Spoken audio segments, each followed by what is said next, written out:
Good morning, Netherlands. Mahangin sa labas. So, last week, pagmasdan na natin ang ating kapaligiran. Last week ko na dito. So, welcome to the jungle. Charot. Mga gamit ko naka-ready na, pero ako hindi pa. Ayun. Kasi alam nyo naman nalilipat na ako, diba? So, this coming Saturday, yung mga malalaking gamit ko katulad nito, yung sofa, yung lamesa, ilalagay muna dun sa bahay ng amo ko, tsaka yung dalawang kama sa taas. Ilalagay dun sa bahay ng amo ko sa kabilang kanto. Tapos, yung mga damit ko is ililipat ko talaga sa next Wednesday pa, January 31. Kasi dapat, February 1, bakante na to dahil darating na yung kapalit ko. So, ayun. So, another month, another year, another start. Mahirap buhay OFW, lalo wala ka sariling bahay. Tapos, the reason why kaya ako lilipat sa mas maliit na kwarto kasi, makakatipid ako. Kasi dito, aside from tataas yung upa ko, is additional working hours, which, hindi ko na kaya. Ang maximum lang ng pagtatrabaho ko ngayon dapat is, 5 to 6 hours. Kasi, nakaraan naka 7 hours ako. Ang sakit-sakit ng likod ko. Hindi na naman ako nakapasok the next day. So, ito nga pala yung bahay ko. Ayan. So, may maliit akong sala. Ito yung sopa na puno ng mga damit. Ayan. May TV doon. Di sa akin yan. Yung lamesa na yan, bigay sa akin ng amo ko. Yung upo ang dalawang puti, hindi sa akin. So, ayun yung kusina ko magulo. Maghuhugas muna ako bago mag-work. Tapos, ayan. Yung may nakasabit na tuwalya. Shower and toilet ko yan. Tapos, ito naman yung kama. Tingnan nyo, wala na ng damit kasi nalagay ko na dyan. So, medyo malaki to, kaya malaki din yung bayad. Doon talagang, maliit lang. Siguro, malaki pa nga tong space na to eh. Kasi single bed lang yun eh. So, siguro mga ganito lang kalaki, hanggang dyan lang. Kasi single bed lang, tas marami na para doon. So, yun lang. Minsan kailangan talaga nating yung sakripisyo. Sakripisyo at pagtitiis pag ikaw ay isang OFW. So, tama na ang marites at ako ay magtatrabaho na tanghali na mga besh. O sabihin yung tamad ako, hindi. Kasi dyan lang naman sa baba yung trabaho ko. Ba't ko naman naagahan, tapos tanghali, matutulog ako, mabibitin lang ako. So tanghali na rin ako nag-start. Kasi magkatabi lang naman yung trabaho ko. Sa umaga, dun sa baba, sa tanghali, dun sa kabilang bahay. So, see you later mga beshwaps! So, kakatapos lang namin mag-lunch ni Pin. Dito lang kami maglalakad sa may circle na park. Kasi ang hangin. Ayoko dun sa malaking park. Ayan siya. Tika na, dali. Ang ganda ng weather today. Mainit. At saka 10 degrees. Wow, ang aga ng spring. Sana hindi na mag-snow, mga beshwaps. Ayaw namin ng snow. Kasi masyadong malamig. So, for the lakad na ang inyong inday. At gasundo naman ng aking mga alaga. Nandiyan yung nanay nila sa bahay, pero may meeting kaya ako magsusundo. Ayan ang aking lalakarin. Mainit or maliwanag today, maaraw pala. So, hanggang next Monday na lang akong ganito kasi sa susunod ay hindi pala, kasi same din naman sila every Monday ko din trabaho, so same lang. Hindi pala magbabago. Ang magbabago lang sa akin is Tuesday, Wednesday, Thursday, Friday. Pero yung Monday, the same pa rin. Silang, magkatabi lang yung trabaho pag Monday. Bye na. Nagluluto na ako. Ayan ang aking luluto ko. With chicken. So, madali lang naman ang luto na rin. Gisa-gisa lang. At saka may instruction naman dun sa packaging nung pagkain. Kasi ito, in-order nila. Nakalagay na yung ingredients. Tapos, yung instruction, paano lulutuin. So, hiwain mo lang maliliit. Tapos, pagsama-samahin mo, mga besyo. Tapos, igisa. Tapos, nang kalimutan kong tanggalin yung bauna ng aking mga alaga. Ayan. So, pagkatapos, ito na ang aking niluto. And, naglaga na rin ako ng egg. Kasi kailangan may egg yun. 2 hours later. At ayun na nga mga besh, nakauwi ng inyong inday. So, last night, itinabi ko na yung makapal kong duvet or yung comforter. But the thing is, ito, manipis lang yung ginamit ko na meron nito. Agoy, ang lamig. So, papadala ko to sa Pilipinas at yun ang gagamitin ko. Alam nyo naman, lamigin ako mga besh. So, Ayun lang for today's video. Salamat ho sa walang sawang suporta at panunood. Mga Beshwap, keep sharing and liking naman, tsaka mag-comment. Malay nyo, biglang Gcash si Inday! Malapit na ulit makabawi si Inday, mga Besh! Ay, shoutout nga pala sa aking, Beshwap ni si, ano nga pangalan to? Wait lang. Ayun, so, shoutout kay... Ba't nawala na naman siya? Hindi ko na makita. Hindi ko makita, mga Besh. So, ayun, shoutout pala kay Maria Christine Escudero, kay Lea Pedroso Amores, kay Phoebe Goods, hello Besh, and kay Ma'am Sylvia Enriquez Pasilok. Hello Ma'am, buti nakita nyo ulit yung bago kong Facebook page kasi alam nyo naman na-hack yung isa kong Facebook. At saka kay Janeline Olhon. O Besh, tsaka kay Ma'am Lerma Mascareñas. Malapit na tayo magkita-kita mga Besh. So yun lang ulit at maraming salamat sa inyong walang sawang support at so bye-bye mga Besh. The next day. Good morning everyone, happy Tuesday, alas 9 na ho ng umaga. So alam niyo ba yun? Dati, pag summer, ganitong oras nagtatrabaho na ako. Nasa bahay na ako ng amo ko. Ngayong winter, alas 9 na, nandito pa ako naglalakad papunta sa bahay ng amo ko. Bakit? Hindi ko kasi kayang gumising ng maaga. Kaya ko naman, kasi yung katawan ko, hindi ko alam. Dahil hindi ka pa nag-umpisa, pagod na pagod ka na. Kaya sabi ng nanay ko, tsaka ng kuya ko, pag uwi ko daw, 2 buwan akong di magtatrabaho. Pahinga lang ako. Parang, saan kami kukuha ng kakainin? 2 buwan, my God.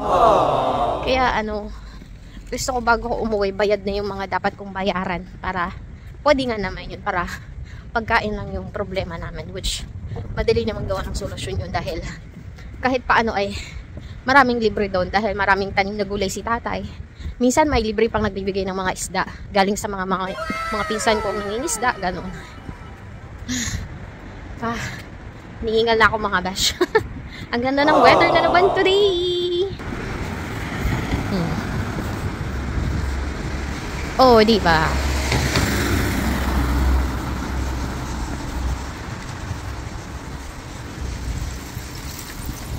Tuesday ngayon, pero ang ruta ko is yung pang Wednesday ko na trabaho. Nilipat ko para Friday, isa lang yung work ko. Kasi Friday, kailangan ko na mag-umpisa maglinis dahil Saturday ililipat na yung gamit ko. Ayoko nang masyadong napapagod ako. Talagang, pag napagod, next day kailangan pahinga. My God. Dati, kaya ko 10 to 12 hours. Hi, Besh!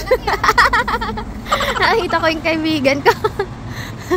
Going back, 10 to 12 hours yung kaya kong trabahuin ngayon. Maximum na lang yung 6 hours. Kasi nga hindi na pwede masyadong mapagod. Mga Besh, ayun na naman yung ibon. Ano kayong ibon? Lagi siya dyan. Malapit-lapit na ako. May aso dong malaki, tinawag ko. Tumingin. Kalit. Ay, life. Ito mga tapon na niya ng papel. Ito mga damit. Yan, mga papel, karton. Kasi dito talaga nagsisegregate sila ng basura. Ay, malapit na spring.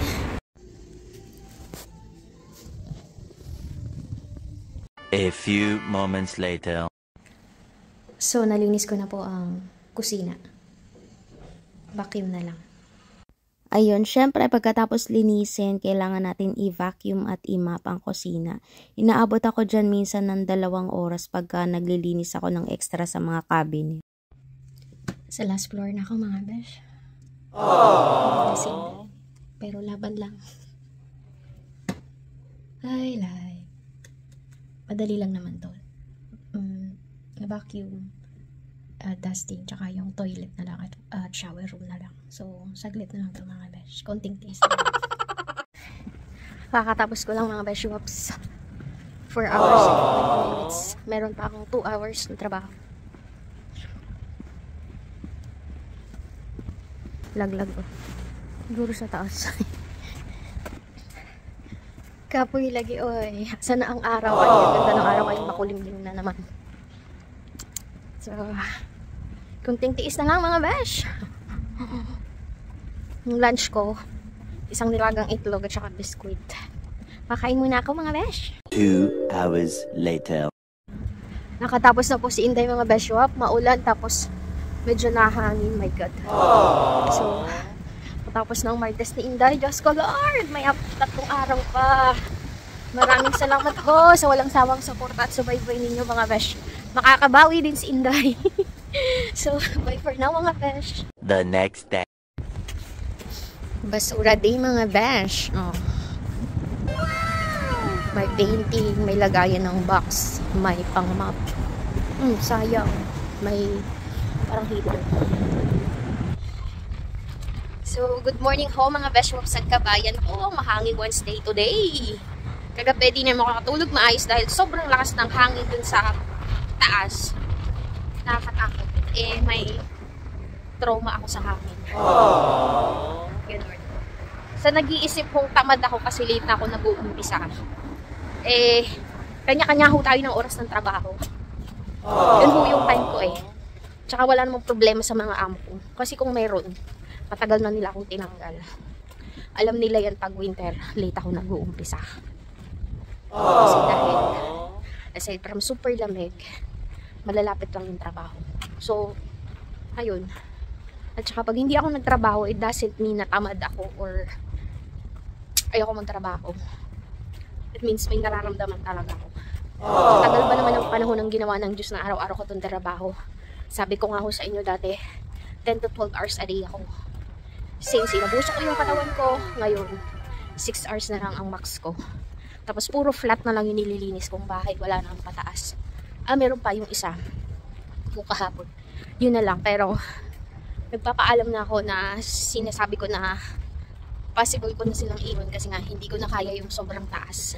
Dahil akyat baba yung vacuum mahirap. Ako rin may nahihirapan Kaya ayun. Kailangan ko maghanap ng mga flat lang na bahay. So, galakad muna ako mga beshwap. A few moments later. Sabi ng amo ko, linisan ko daw tong upuan tsaka yung carpet. Bumili siya ng panglinis. First time ko aring gamitin. Paano kaya ari? Try pa natin.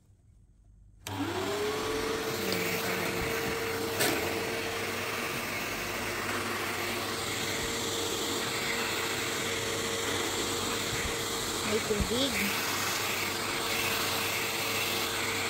Ganyan ko. Tapos gaganon mo lang. Pagaling. Hi! Kakatapos ko lang mga besh. Ang lakas pa rin ng hangin. May 2 hours pa akong trabaho. Life. Ang lakas pa rin ng hangin mga besh. Dadaan ako ng palengke kasi bibili ako ng pang-ulalo. Para papaulan ko sa mga tutulong sa aking maglipat ng gamit ko sa Sabado. Kasi may market ngayon and then at the same time, doon naman talaga ako dadaan. Mura kasi sa palengke yung pork ay beef na buto-buto compare mo sa grocery. So, see you later mga besh. Dito na ako mga besh. Timuna kahit wala si Oma. Ang sarap nito parang butter coconut. Taas daw natin yung camera. O yan. Bayaan nyo ng kalimit. Wala akong stand ng kalimutan. Yan. So, parang ano siya, butter coconut.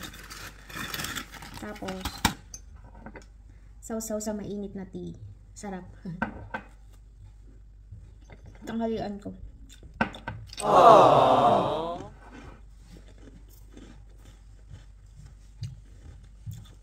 Tapos, walnut. Ito pang crack.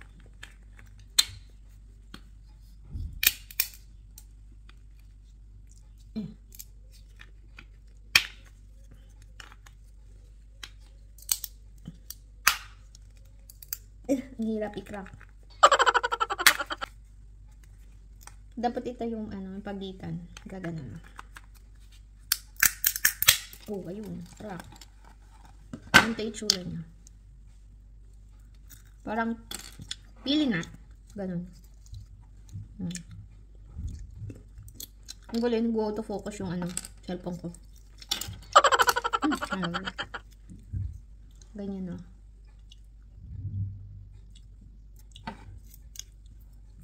Pwede siyang kainin ng hilaw.